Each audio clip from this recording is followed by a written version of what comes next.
नैबे मोनसे लाइना जादों सिख्लाफोरा बाराद्राय देखायग्राफोरनि थाखाय। नों जाय सेंग्रादों बाइकआव गाखोनानै जोंनि सिगाङाव लेबेल मारिदो, बे बाइकआ नोंसा नोमा नोम्फाया बायनानै होआखै। नों जाय सेंग्रादों बाइकआव गाखोनानै जोंनि सिगाङाव लेबेल मारिदो, बे बाइकखौ नोंसा नोमा नोम्फाया बायनानै होआखै।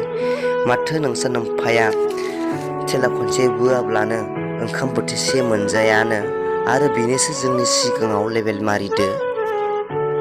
बे लाइन मोनसेया जादों जों गावनि थांखिखौ होसोनानै गावनि गोजोननाय आरो खुसिखौनो बावगारजोबनाय।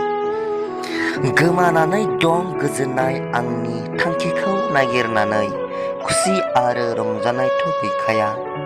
गोमानानै दं गोजोननाय आंनि थांखिखौ नागिरनानै, खुसि आरो रंजानायथ' गैखाया। नाथाय गोबां खाबुखौथ' मोनदोंमोन, मा खामनो जोंनि नखराव सोरनिबा सिङाव थानाय हुदाया गैखाया। सोरनिबा सिङाव थानाय हुदाया गैखाया।